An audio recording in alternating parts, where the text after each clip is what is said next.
प्रभु के दिन के लिए हम पिता परमेश्वर को धन्यवाद देते हैं, क्योंकि परमेश्वर ने हम सबको एक और दिन दिखाया है, एक नए दिन में प्रवेश कराया है। और प्रभु के बधाइयों के लिए हम परमेश्वर का धन्यवाद देते हैं।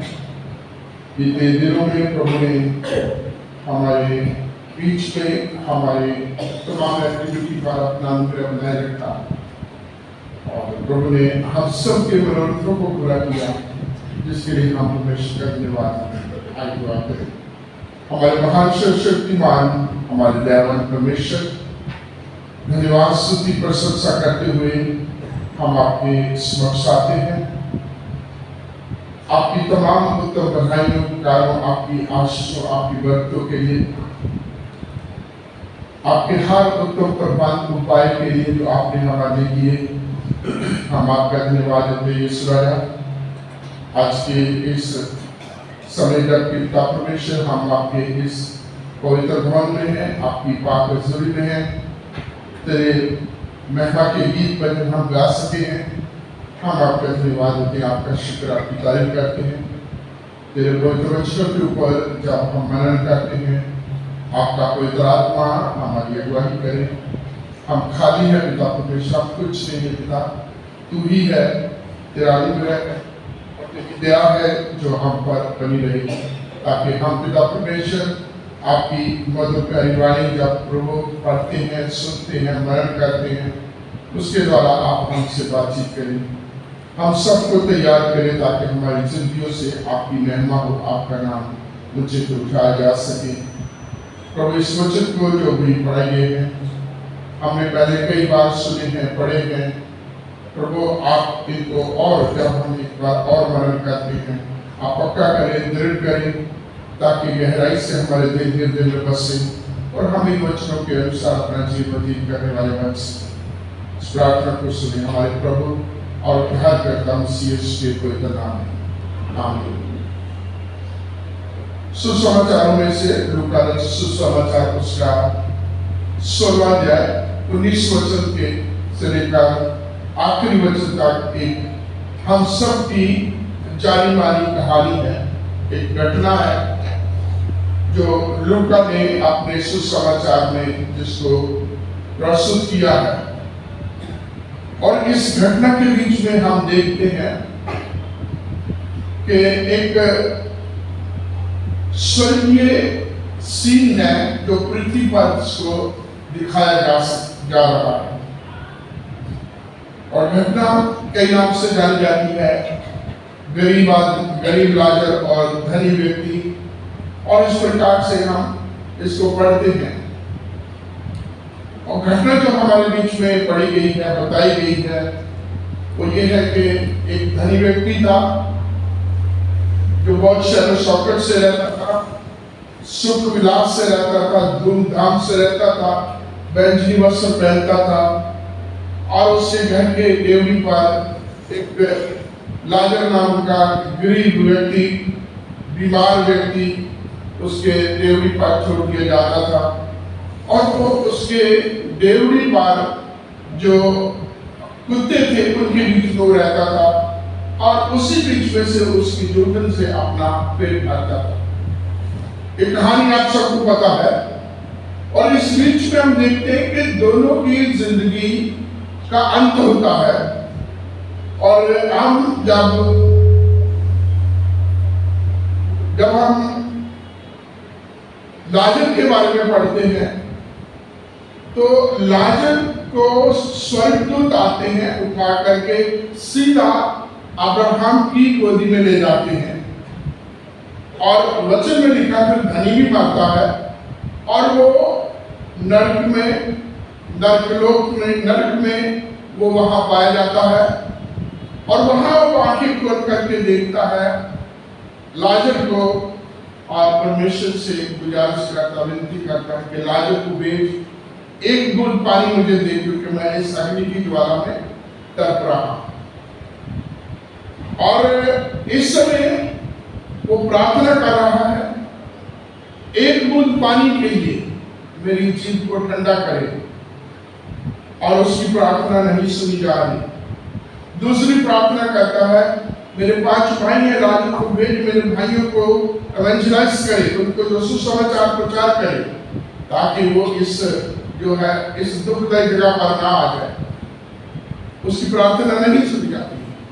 और इस प्रकार से हम देखते हैं कि लाजर जो है वो प्रभु के दास अब्राहम की गोदी में बिठाया हुआ है, सुख और शांति से है।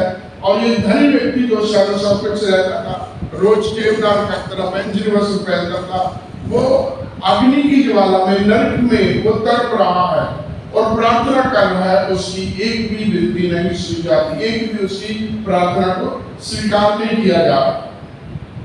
एक आप सरसरी तौर पर देखेंगे, एक धनी है और दूसरा निर्धन है, कंगाल है। एक तंदुरुस्त है और एक बीमार है। एक शान शौकत से रहता है, बैंजनी वस्त्र पहनता है। जिस समय ये बाइबल लिखी गई है उस समय बैंजनी वस्त्र कोई पहन नहीं सकता, हर कोई नहीं पहन सकता था। बैंजनी वस्त्र पहनने के लिए भी एक क्वालिफिकेशन या एक परमिशन की जरूरत होती थी। हर कोई खरीद के नहीं पहन सकता था। एक क्लास थी, एक कैटेगरी थी जो अलाउड थे कि वही इस तरीके के कपड़े पहन सकते हैं। और ये व्यक्ति इतनी पहुंच वाला था, इस पोजीशन वाला था, तो बैंजनी वस्त्र पहनता था।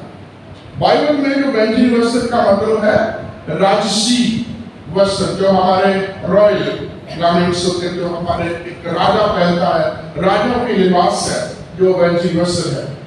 और ये बैंजनी वस्त्र वो पहनता था, एक राजा की तरह रहता था, रोज जेवनार करता था, सुख विलास से रहता था, धूमधाम से रहता था। इसके पास सोसाइटी थी, इसके पास पैसा था, इसके पास दुनिया की तमाम चीजें थी, इसके पास अच्छा स्वास्थ्य था, रुतबा था। और दूसरी साइड पर हम देखते हैं जो लाजर है वो कंगाल है। हो सकता है वो चल भी ना सकता हो, उसके पास एक ही चीज थी जो उसकी अपनी थी, वो थे उसके शरीर में जख्म, जिसको जो कुत्ते आकर के चाटा करते थे, उसको रोज उसकी डेवड़ी पर रख दिया जाता था। हो सकता वो चलने में भी असमर्थ था और उसे उठा करके वहां रख दिया जाता होगा। और वो उन जानवरों के बीच में एक बदतर तरीके की जिंदगी व्यतीत कर रहा था। उसको ढंग का खाना, ढंग के वस्त्र, ढंग का इलाज कुछ भी उसके पास नहीं था, सिवाय इसके कि उसके शरीर के जख्म थे।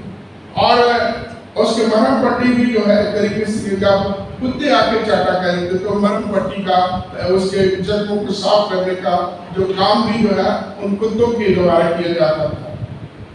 और यहाँ एक सवाल ये भी पैदा हो जाता है, सोच आती है कि क्या परमेश्वर धनी और निर्धन के बीच में, गरीब और अमीर के बीच में कुछ पक्षपात करता है?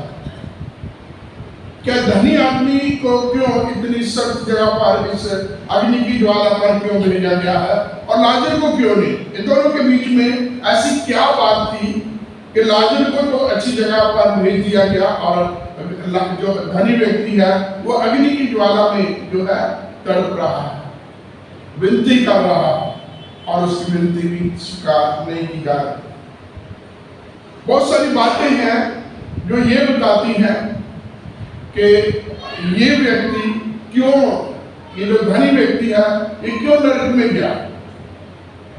याकूब की पत्री में पढ़ते हैं कि यदि कोई भलाई कर सकता है वो नहीं करता तो वो उसके लेखे में पाप है। क्या है? यदि कोई भलाई कर सकता है, भला काम कर सकता है और वो नहीं करता तो वो उसके लेखे में पाप है। और रोमियो 6:23 पाप की मजदूरी मृत्यु है। इसलिए वो व्यक्ति एक, उसके पास सब कुछ था, एक संपन्न व्यक्ति था, रोज जेवनार करने वाला था और वो लाजर के साथ भलाई कर सकता था। अपने धन में से, अपने तमाम भोजन वस्तुओं में से वो उसकी अच्छी तरीके से ट्रीटमेंट करा सकता था, उसको बहुत सारा, उसको जो है एक अच्छा जीवन व्यतीत करने के लिए बहुत कुछ कर सकता था, लेकिन उसने नहीं किया और वो उसके लेखे में पाप गिना गया। इसलिए वो क्या है? वो परमेश्वर के प्रकोप के नीचे है, जहाँ परमेश्वर की व्यवस्था को तोड़ते। दूसरी चीज है कि उसने परमेश्वर की व्यवस्था का पालन नहीं किया। परमेश्वर की व्यवस्था क्या है? एक धनी व्यक्ति आया, अलग अलग तरीके से हम देखते हैं। जवान आया, एक व्यवस्थापक आया, और यीशु से पूछता है सबसे बड़ी आज्ञा क्या? हम हर संडे जब कभी भी हम होली कम्युनियन सेलिब्रेट करते हैं और उसमें हम हर बार जो है इसको पढ़ते हैं। क्या है कि तुम्हारा परमेश्वर एक परमेश्वर, अपने परमेश्वर को अपने सारे तन मन धन शक्ति से प्रेम कर। और दूसरी, इसके बराबर दूसरी आज्ञा क्या है कि तू अपने पड़ोसी से अपने समान प्रेम कर। और जो यरूशलेम से यरीहो को जाते हुए एक व्यक्ति का जो प्रभु यीशु मसीह ने उदाहरण दिया है, एक दृष्टांत कहा है कि एक व्यक्ति यरूशलेम से यरीहो जा रहा था, रास्ते में पकड़ा जाता है डाकू के द्वारा और उसे मारा पीटा जाता है, धुआं करके छोड़ दिया जाता था। और वहाँ बड़े नामी लोग निकल के जाते हैं। एक जो है आम साधारण जाति का व्यक्ति वहाँ आता, सामान्य व्यक्ति, उसने उसकी मरण पट्टी और उससे पूछा क्या तेरी दृष्टि में कौन है उसका जो पड़ोसी कहलाया जाए? दूसरे का वो जिसने उसकी मदद की। तो मेरा पड़ोसी कौन है? और ये उसके पड़ोस में भी रहता था। ये परमेश्वर से प्रेम कैसे कर सकता है यदि वो अपने पड़ोसी से प्रेम नहीं कर सकता? परमेश्वर का पवित्र वचन कहता है कि तेरा भाई जिसे तू जानता है, यदि तू उसको प्रेम नहीं कर सकता तो परमेश्वर जिसको तू देखता नहीं कैसे प्रेम कर सकता? कैसे ये हो सकता है कि तू परमेश्वर से प्रेम करता है? तो पहले इसकी कमी क्या थी? ये भलाई कर सकता था, इसलिए वो नहीं की लाजर के साथ। और दूसरी चीज, ये अपने पड़ोसी की तरह लाजर को नहीं माना और इसलिए परमेश्वर की व्यवस्था को जो है उल्लंघन किया।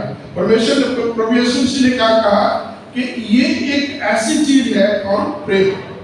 अपने परमेश्वर से और अपने पड़ोसी से प्रेम करना, सारी व्यवस्था इसी में पूरी हो जाती है।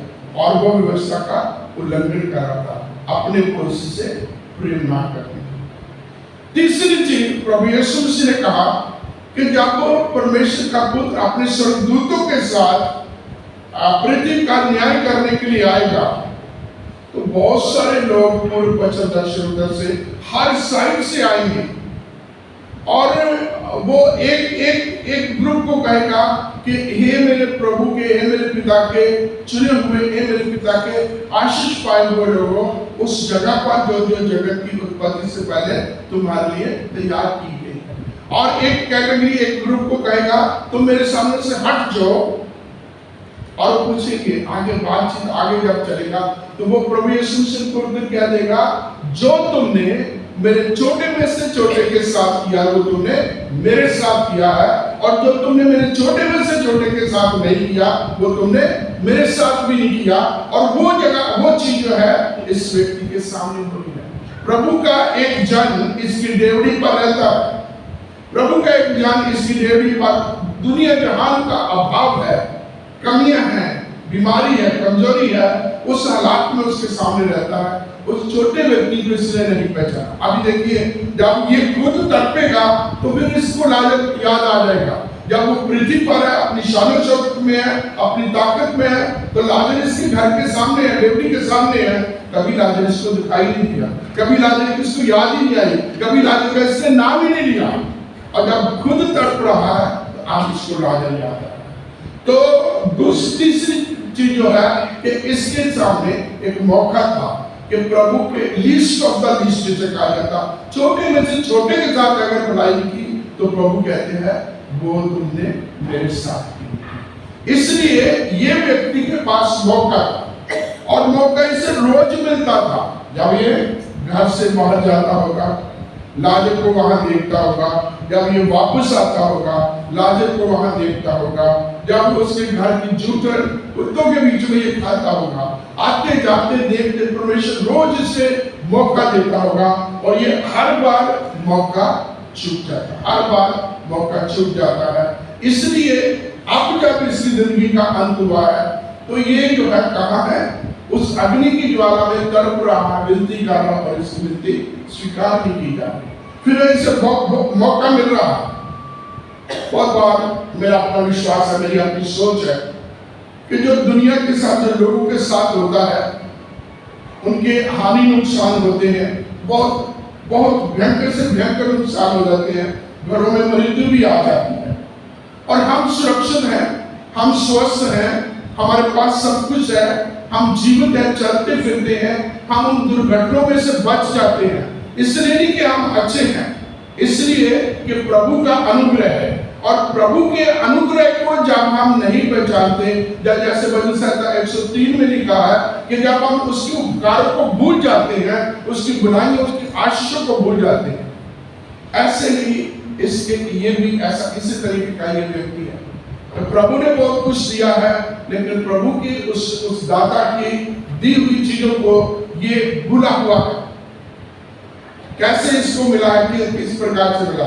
तो यहाँ इसके सामने रोज मौका आता है लाजर को इस दिशा में देखकर लाजर की सहायता करे, लाजर को उसकी मदद करे, और उसको पर थोड़ा सा अपने रोज के जीवना, रोज की पार्टी, रोज के बड़े बड़े जो शान शौकत से रहता था, एक तरीके से उत्सव मनाया करता था, उसमें से थोड़ा इसके ऊपर खर्च करके अपने लिए एक आशीष पा सकता है। इससे नहीं, हमारी जिंदगियों में ऐसे बहुत मौके आते हैं, ऐसी जिंदगी हमारी जिंदगियों में बहुत बार प्रभु में संभाल देते हैं।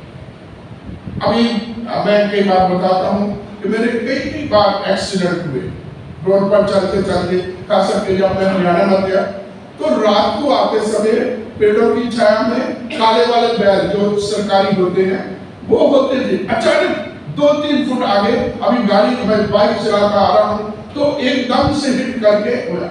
एक बार करनाल की बात है, और मैं शायद जितना सा ये कैमरा मेरे से दूर है, इतनी से दूर होगा, अचानक मुझे वो बैल दिखा और कम से कम 60 किलोमीटर की स्पीड में होगा, हिट किया, ऊपर से मैं बल्कि हुआ, और मेरी उल्टी बाजी जब पड़ी तो मैं गिरते गिरते क्या सोचता, आज तो मेरी कमर टूट गई। मतलब इस तरीके से मैं उल्ट के गया, आगे 2-3 फुट आगे मैं अपनी बात से आगे जाकर के गिरता हूँ, और गिरते समय में क्या सोचता, आज तो मेरी कमर गिरी। लेकिन मैं परमेश्वर का धन्यवाद देता हूँ, तब भी एक बार ट्रक के नीचे आ गया था, उस समय मैं हाईवे पर आ रहा था।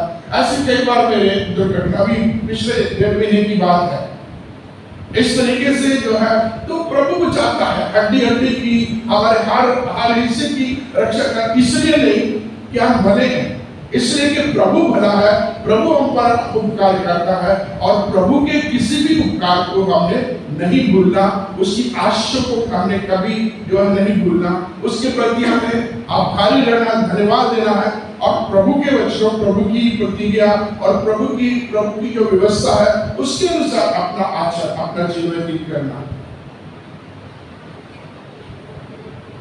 ये व्यक्ति हमें सिखाता है कि हमारे जिंदगियों में प्रभु ने बहुत बड़े बड़े काम किए और उनको हमने हमेशा याद रखना।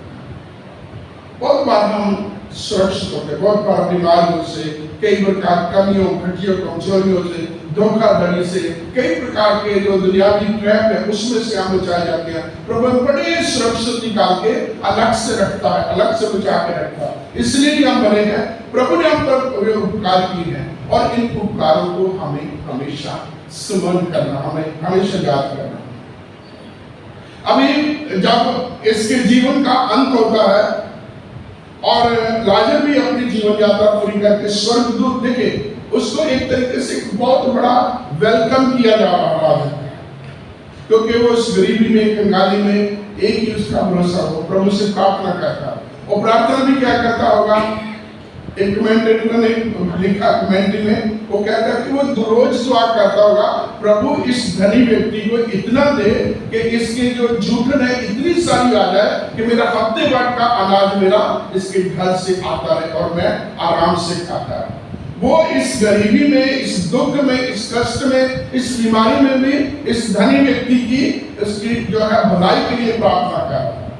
वो हमेशा प्रभु की तरफ देखता होगा, प्रभु के ऊपर निर्भर करता है, प्रभु तू मेरी रोज की रोटी मुझे दे, प्रभु तू मुझे संभाल। और जब उसकी जीवन यात्रा का अंत होता है, स्वर्गदूत आते हैं, स्वर्गदूत से उठा के लेके जाते हैं और सीधा का सीधा अब्राहम की गोदी में बैठा देते हैं, जहां वो सुख से शांति से रह रहा है। और आगे हम शादी पढ़ते हैं, फिर ये धनी व्यक्ति भी मरता है, और जब ये मरता है इसको मिट्टी में दबा दिया जाएगा। कंपैरिजन कीजिए, लाजर मरता है, वो क्या स्वर्गदूत उठाते हैं अब्राहम की गोद में ले जाते हैं। धनी व्यक्ति मरता है तो उसको क्या किया जाता है, उसे मिट्टी में दबा दिया, दोनों में कितना फर्क है। और वहां जब इसने आंख खोली है, अब इसको लाजर जानता है। अब लाजर के क्या कह रहा है, प्रभु लाजर को भेज, क्योंकि मैं इस अग्नि की ज्वाला में तप रहा। सिर्फ एक बूंद पानी चाहिए को ठंडा करने के लिए। अब देखिए लाजर को पहचान रहा है और इस नरक में है, अग्नि की ज्वाला में है। आज भी इसका जो दुनियावी तौर पर जब ये था, वो चीज आज भी इसकी नरक, इस अग्नि की ज्वाला में आज भी खत्म नहीं, आज भी हुक्म दे रहा है, लाजर को भेज, एक बूंद पानी चाहिए। और जब इसकी ये प्रार्थना नहीं सुनी गई और इसने फिर कहा लाजर को भेज ताकि वापस जाए, मेरे 5 और भाई कहीं ऐसे अग्नि की ज्वाला में वो भी ना आए।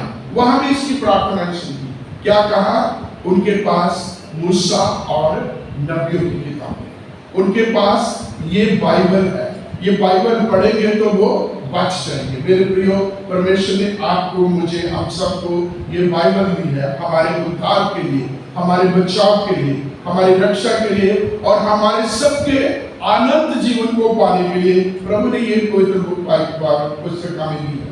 हम इसको पढ़ेंगे, हम इसका पालन करेंगे, हम इनके अनुसार अपना जीवन व्यतीत करेंगे तो हम बच जाएंगे। उनके लिए भी यहाँ ये अब्राहम के साथ आर्गुमेंट करता नहीं, वो मूसा की किताबों के पढ़ने से, मूसा के सुनने से नहीं बचेंगे। जिनको मुर्दा जिंदा होकर जाएगा तो वो मन फिराएंगे। कितनी अजीब सी बात है, मुर्दा जाएगा जिसको उसकी जिंदगी भर किसी ने पूछा नहीं, किसी ने ध्यान नहीं दिया, आप वो जिंदा होकर जाएगा तो आप उसकी सुन लेंगे। तो वचन क्या, उनको जवाब क्या मिलता है, नहीं, यदि वो बाइबल को पढ़ेंगे, यदि कोई शास्त्र को पढ़ेंगे तो वो बच जाए। एक चीज देखने किया, अब ये बेशक खुद तो नाश हो गया, खुद तो अग्नि की ज्वाला में है, खुद कष्ट में, जान कंदनी में है, लेकिन एक अच्छी सोच आई, लेकिन आप उस सोच का फायदा नहीं है ना। आप पछतावा क्या करें जब सब कुछ खत्म हो गया, जब वो खुद अग्नि की ज्वाला में, लेकिन एक सोच है, इसको भेज मेरे भाई की इस गंदी जगह, इस गलत जगह पर, कष्टदायी जगह पर ना। इसकी प्रार्थना नहीं सुनी। एक कहावत है, वेले की नमाज कवेले की टकरा, मतलब जब वक्त है तो हम प्रभु की आराधना, प्रभु की स्तुति कर सकते हैं। भजनकार ने लिखा, जब कोई कब्र में जलक चला जाएगा तो कौन तेरी स्तुति कर सकेगा। प्रभु ने मौका दिया है तो हम आराधना कर सकते हैं, प्रभु ने मौका दिया तो हम प्रार्थना कर सकते हैं, प्रभु ने मौका दिया तो हम उसकी वर्शिप कर सकते हैं। आप प्रभु से मांग सकते हैं, जब वो मौका निकल जाएगा तो फिर दोबारा मौका वो नहीं आएगा। इस व्यक्ति को मौका मिला, इसने मौका गवा दिया और आज ये अग्नि की ज्वाला में तड़प रहा है। ऐसे आप एक और जगह पर देखेंगे बाइबल में, उन जवान लड़कियों का जिक्र है जिनमें 5 समझदार थी और 5 बेसमझ थी, 5 तैयार थी और 5 तैयार नहीं थी। उन्होंने मौके का फायदा, बिल्कुल तैयार थी, एक के पास उनकी जो है लैंप्स के बीच में तेल का प्लस एक्स्ट्रा था और दूसरी सिर्फ उनके ये था, उतना ही लेके गई थी। और जब वो खत्म हुआ, बाजार से खरीद के लेके आने वाले आई और वापस जब आकर के दरबार खटखटाती है और द्वार खोलने के लिए कहते हैं, क्या कहा, अब द्वार खत्म हो गया, मौका तुम्हारा खत्म हो गया है। मेरे प्रियो, प्रभु ने मुझे और आपको मौका दिया है। ये धनी व्यक्ति प्रभु यीशु मसीह का एक उस समय की एक घटना है, उस समय का एक दृष्टांत है। लाजर उस समय का एक दृष्टांत है। आज मेरे और आपके पास ये एक शिक्षा है, ये एक चेतावनी है, ये हमारे समझने के लिए और प्रभु के रास्ते पर आने के लिए मेरे और आपके लिए एक शिक्षा है। हम इसका अनुसरण करें, हम इसके अनुसार चलें ताकि हम नाश न हो बल्कि प्रभु के द्वारा उस आनंद जीवन को प्राप्त कर सकें। हमारे महान शक्तिमान प्रभु, हम आपका धन्यवाद देते हैं, आपका शुक्र आपकी तारीफ करते हैं, आपके नाम की स्तुति प्रशंसा करते हैं क्योंकि हमने आपका पवित्र वचन पढ़ा है और बड़े सीधे सरल तरीके से इसके ऊपर मनन किया। पिता परमेश्वर, आपके वचन बहुत भेद भरे हैं और जो आपके वचनों में बने रहते हैं वो आपकी हर उत्तम बरकत आशीष को प्राप्त कर सकते हैं। हमें दो व्यक्तियों को देखा है जिसके पास सब कुछ आपने दिया, लेकिन वो आपको कभी याद नहीं किया, आपके वचन के अनुसार नहीं चला, अंत उसका बहुत कष्टदायी हुआ। इसलिए आप हम पर अनुग्रह करें, हर मौके को, हर आशीष को, हर भलाई को, हर उपकार को जो हमारी आप जिंदगियों में देते हैं कभी ना भूलें और आपकी आराधना, आपकी स्तुति प्रशंसा करते हैं। हम सबको नाश्ते से बचाएं, हम सब पर अनुग्रह करें कि हम उस अनंत काल के जीवन को प्राप्त करने के लिए बन सकें। आज के समय की हर कमी घटी कमजोरी को दूर करके हम सबको अपने योग पात्र होने की आशीष को करें। प्रार्थना को सुने प्रभु यीशु के पवित्र नाम।